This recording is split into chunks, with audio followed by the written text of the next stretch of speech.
Bienvenue dans mes petits papiers, je suis Judith, je suis démonstratrice Stampin' Up dans le nord de la France et je vous présente le prototype du projet que nous allons faire aujourd'hui. Ça, ce sont les petites boîtes qu'on a faites ensemble, je vous les ai présentées la semaine dernière et là, avec ces boîtes, on va faire une boîte à explosion.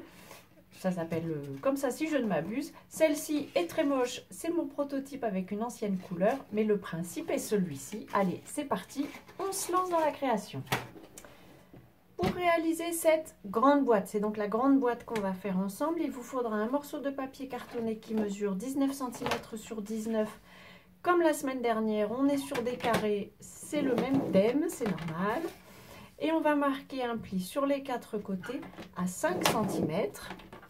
Et on fait bien attention d'utiliser le curseur clair et pas le curseur foncé. C'est la deuxième fois sur cette boîte, allez savoir pourquoi, elle est maudite.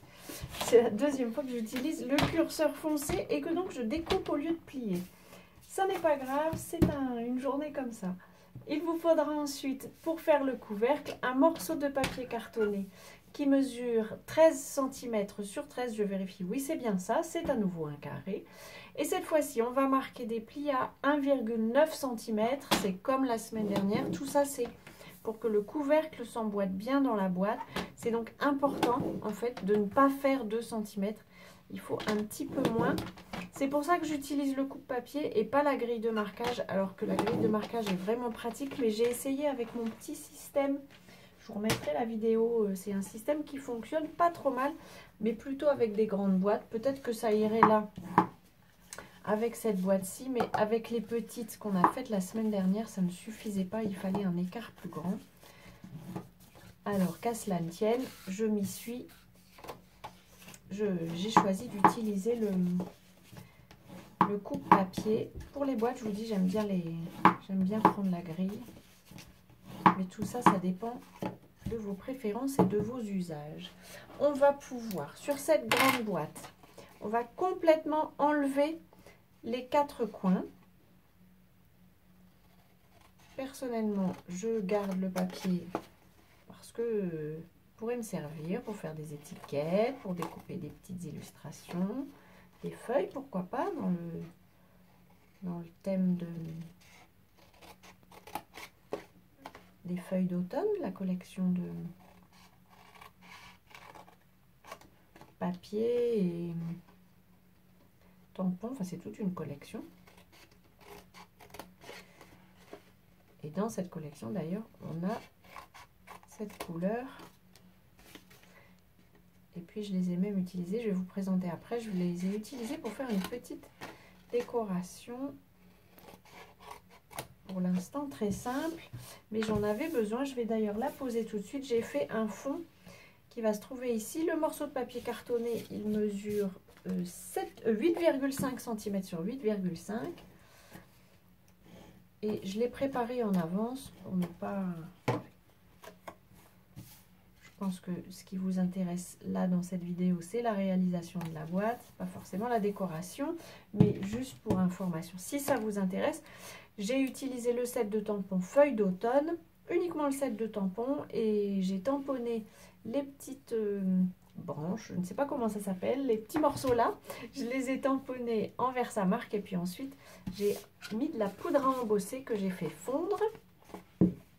On a donc cette première boîte, on va préparer le couvercle, c'est la même découpe que pour les couvercles des petites boîtes. Je le fais aussi en éolienne, mais c'est pas indispensable. On va dire que c'est mon thème pour cette boîte, alors je m'y tiens.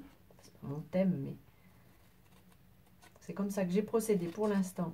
Alors je continue. Et donc j'enlève bien aussi le côté pour que ça se ferme bien et qu'il y ait le moins possible de morceaux de papier cartonné qui dépassent à la jointure. J'enlève tous ces petits bouts de papier. Je vais pouvoir poser le papier de série design ici, qui est le même que sur les petites boîtes, pour rester dans le thème. Comme je vous disais la semaine dernière, c'est une boîte que vous allez pouvoir trouver avec tout un tas de thèmes et d'illustrations. J'ai eu envie de ce thème-ci, je le trouve joli. Je vais pouvoir, je ne sais plus par où commencer. Je vais d'abord encoller ça. Je pense que je vais le faire à l'adhésif si c'est les plus. Parce que les languettes sont quand même un peu plus grandes que la semaine dernière pour les petites boîtes. Enfin, je vous dis la semaine dernière, mais pour moi, c'est le même jour. Je filme en général mes vidéos par série. Et donc, j'ai filmé cette vidéo-là tout à l'heure. Cette fois-ci, comme c'est une boîte à explosion, je vais pouvoir fermer toutes mes languettes comme ça à main levée. J'ai pas besoin de vérifier sur la boîte. Vous allez voir, si ça n'est pas encore évident, vous allez voir tout à l'heure pourquoi je procède de cette manière. Et puis ces petites boîtes, alors vous choisissez, vous le collez à droite ou à gauche. On va les coller. Je vais le faire à la colle liquide pour avoir le temps d'ajuster mon positionnement si nécessaire. On va coller le fond, donc vous mettez de la colle au fond. Personnellement, je choisis de poser la boîte comme ça pour m'assurer qu'elle tiendra bien, qu'elle se repliera bien quand je voudrais fermer la boîte. Et puis, je le dispose comme ça. Je profite d'être repositionné pour m'assurer quand même que c'est droit. Et je vais faire la même chose en tournant d'un quart de tour à chaque fois pour que les boîtes se disposent en quinconce. Donc un petit peu de colle au fond. Je pose ma boîte là où elle sera quand la boîte sera fermée. Hop. Et je vérifie qu'on est à peu près droit. Donc vous voyez, elle n'est pas centrée. Il va y avoir une petite marge sur le haut. C'est bien, ça me va bien. Vous pouvez la centrer, ça ne gênera pas la fermeture a priori.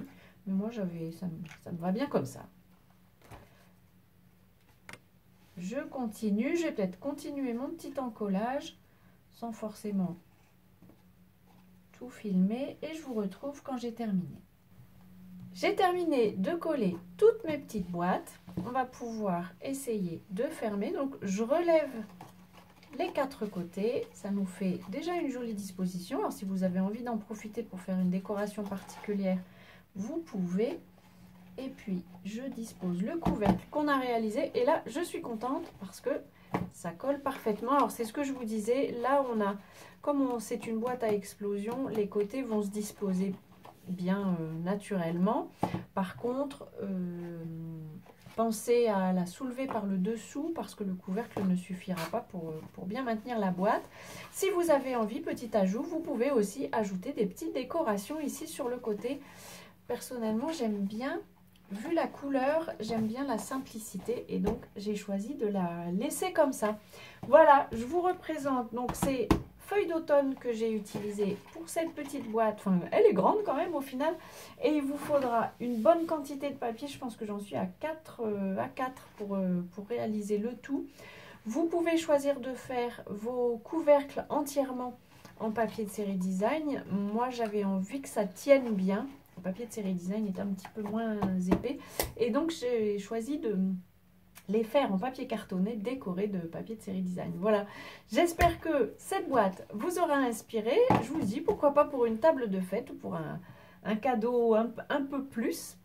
J'espère donc que ça vous a plu. Si c'est le cas, pensez au petit pouce.